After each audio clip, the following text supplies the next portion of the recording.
Welcome back to Supernova Traveler. If you are new, thank you for joining our Travel Around the World family. Like, comment, and subscribe. And if you are returning, thank you for your support and share my channel and continue your journey. Today we review 90 Day Fiancé Season 8, Episode 9, The No Bang Theory. Let's get started. Let's start with Javi and Yara. They go take a stroll down New Orleans, seeing the sights. They stop to get henna, and during her session with getting the henna tattoo, she tells Javi she is pregnant. It's different. I have to tell you something. Pregnant? No, you're not. What? No, you're not. And he does not believe her.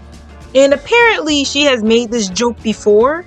So Javi is a bit of a skeptic. One, because he's really not ready to be a dad yet. But also, she made a joke prior. They go back to the apartment and they take another pregnancy test. And again, this one is not very readable. Like the last one from last episode, I could swear I only see one line and I'm still trying to figure out where this second line is coming from. Pregnant. So anywho, they finally take a real pregnancy test. The one that actually has the words, which I don't understand why that was not the first one they took. They did this for show. Because it's stupid. Why wouldn't you start with the one that has words if you have the money to buy the one that has words? So now we know this couple is definitely getting married. I actually really think these two really care about each other. And with or without the baby, I feel like Yara would have married Javi and Javi would have married Yara. The baby is just even more of a push because the reason why Javi ever proposed to Yara in the first place was because she was pregnant. We rejoin Mike and Natalie as Mike's mom prepares to leave. And Mike talks to his mom about her first impressions of Natalie. And mom is not blown away. And she says that Natalie seems to be a nice girl. They still seem to have a lot of things to work out. And she can tell that Mike still has some reservations in regards to marrying Natalie. Where are you at with maybe giving her the ring back or not? I just don't feel like I need to rush and give it back to her right now, you know? All right. So they say their goodbyes and life returns back to normal. When Mike's mom was here 1 week ago, he starts to plan the wedding. But when she left, we stopped planning the wedding. So Mike and Natalie later on in the episode get ready to go on a hike. And like any man and woman, Mike comments about her putting on makeup to really honestly go do nothing. And Natalie shuts down in the car completely. I want to look good for Mike. And I feel really hurt, you know? I cannot stand criticism. She be having some real mood swings. Like she goes from 0 to 100 and from 100 to 0 constantly. And I can't imagine having to deal with an individual with that type of personality. Any thoughts? Hello? So during her time in the woods, she becomes a tree hugger. And she starts sniffing the tree, saying the tree smells good. And, you know, Natalie's a little weird. I don't know. And Mike goes through the woods with her and he's looking at her like, this woman has really lost her scruples. We have some of the biggest trees in the world out here. Oh my God. What? Like the smell. After this strange hike through the woods, they go to a store to buy freshener for the closet because Natalie really thinks that this closet is so rank and they just need to get some supplies. And during their time at this specialty or antique-like type store, they run into issues because Natalie is trying to plan a wedding.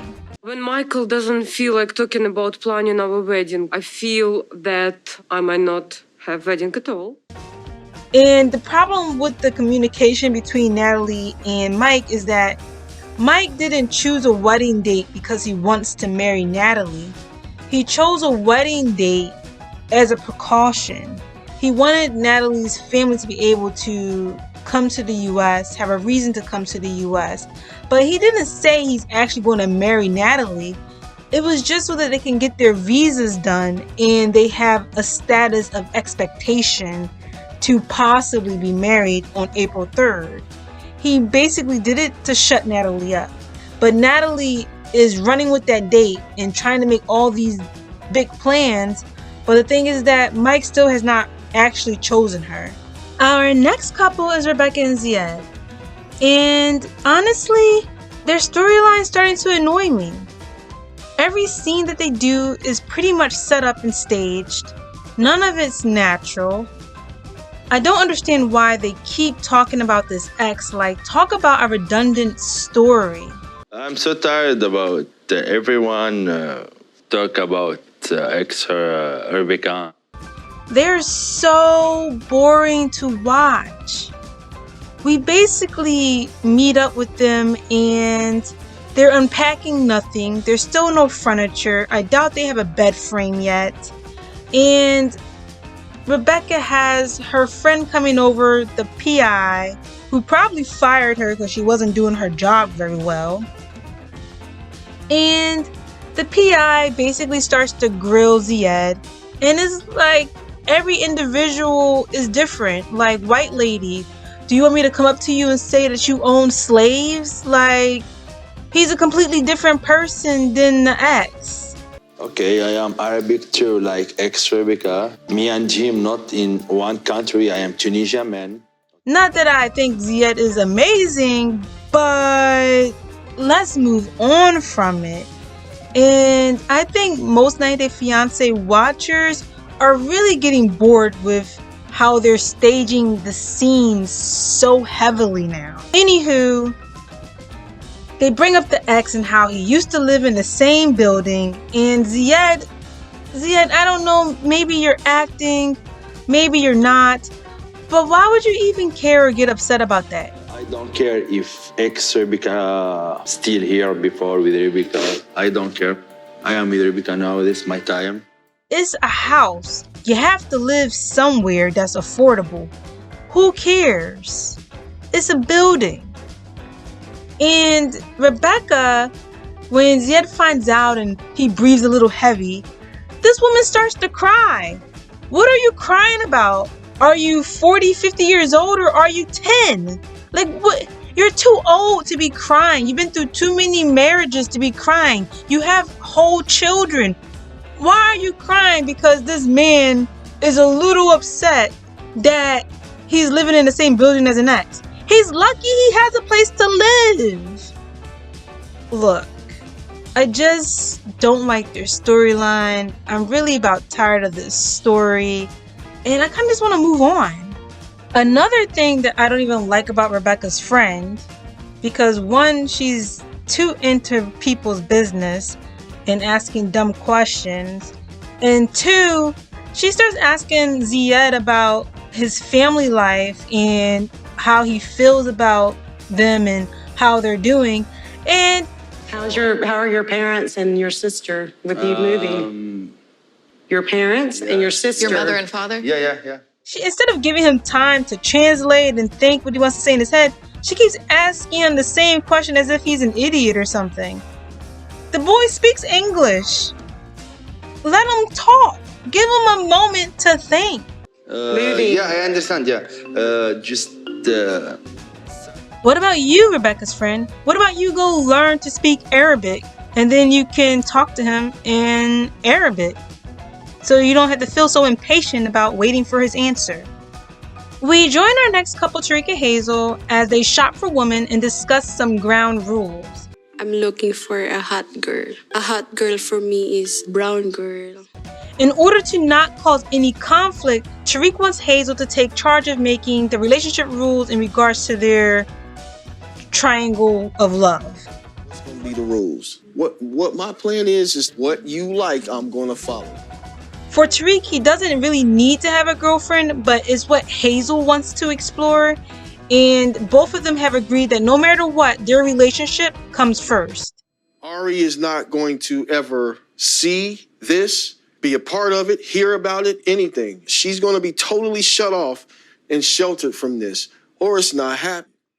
And Tariq's only rule is that Ari, his daughter, does not know about the relationship, and it does not take place in front of her, which is a good basic ground rule. Okay, here's the gist with Stephanie and Ryan. Stephanie wakes up after the first night in Belize, and she is feeling insecure that she didn't get the D on the first night. You know, it's been 10 months since I saw you. I'm just kind of wondering, like, you know, why we didn't have sex last night. She thinking it's been 10 months, you haven't seen me, why you don't want to hit this, you know? And Ryan's like, well, we were both kind of tired. Like, I like sex, but I don't really need it. So, of course, Ryan is cheating on her. This is what she thinks anyway. And Ryan looks like, man, can we just not talk so I can make it to the US? Ryan does not want to have any conversation with Stephanie because he knows for a fact that any conversation that they have will end up in an argument, and any argument will lead to him not being in the United States. So he just wants to have a nice, quiet 10 days.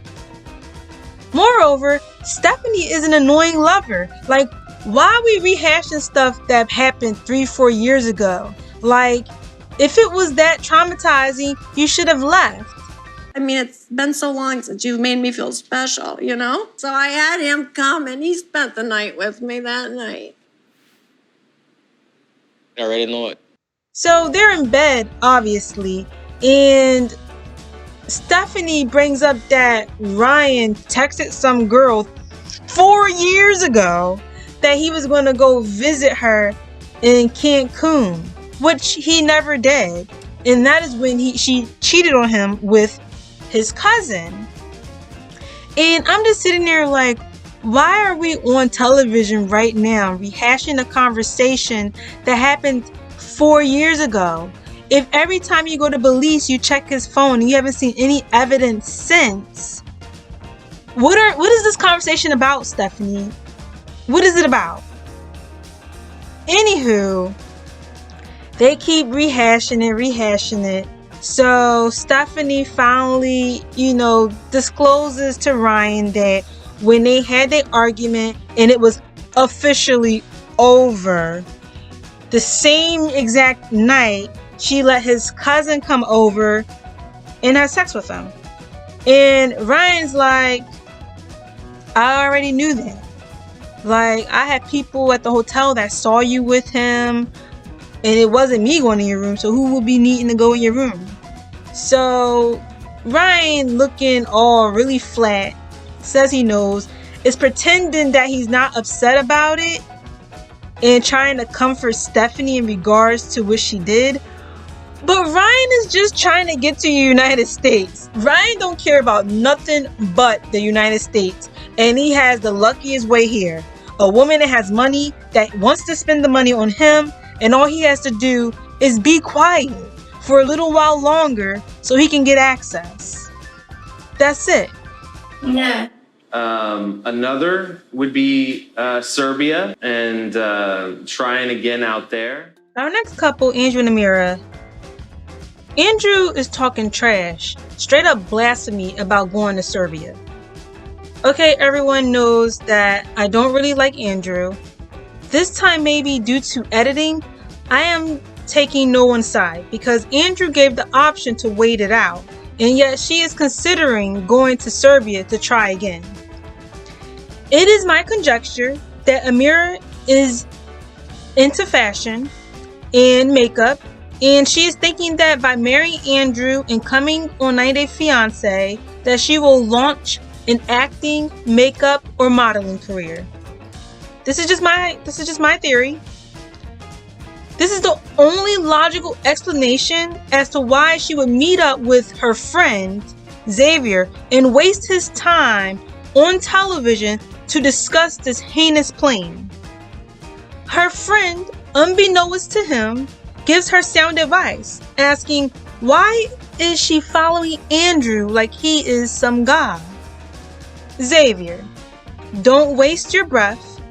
This girl has a plan in her head, and she must enjoy staying in detention centers because there is no way I would take the chance of repeating the past life experience again. Amira, you are from France. You can literally come to the US as much as you like. There is no reason for you to be on the show. There is no reason for you to be following Andrew. And there is no reason for you to be in a detention center. Like, either you're not that bright or you're just really desperate. Because you are a very lovely looking young lady with and without makeup. I don't understand why you're with Andrew. I don't understand it. But to each their own. I'm not going to judge. So we meet up with Brandon and Julia. And Brandon is having a heart-to-heart with his parents. And they speak about moving out. Brandon says that Julia cannot take it. She does not like the farm. She does not like the animals. She does not like waking up early. She does not like sleeping in a separate room. She does not like living with Brandon's parents. And of course, Betty starts to have a real bad separation anxiety and starts to break down. I think that Julie and I need to leave. Wait. No. In her heightened emotional state, Betty decides to start negotiations. She asks Brandon if Julia would be more willing to stay if she allowed them to stay in the same room, just so she can keep her son in the house. Brandon's dad becomes a bit of a firecracker, and he does not want to cave into the whims of Julia, and he does not want them sharing a room. But Betty's like, wait, Ron. I will do anything to keep my son around. So Brandon takes Julia on a billiards date, and he discusses with Julia the conversation he had with Betty and Ron. When he tells Julia that his mother stated that she no longer has to do farm work and that she and Brandon can sleep in the same room, Julia is in disbelief, but agrees to stay only a little longer if this is true. Now Julia is a bit concerned, and she tells the producers that she thinks that Betty is going to hate her. Julia, bad girl, and she take my son. She not say like this, no? And Brandon starts to tell half-truths in order to keep the peace and avoid any awkwardness between his mother and Julia. No, she didn't say you were a bad girl. Because Betty did say that, you're taking her son away from her. I wanted it to be gaining a daughter rather than losing my son.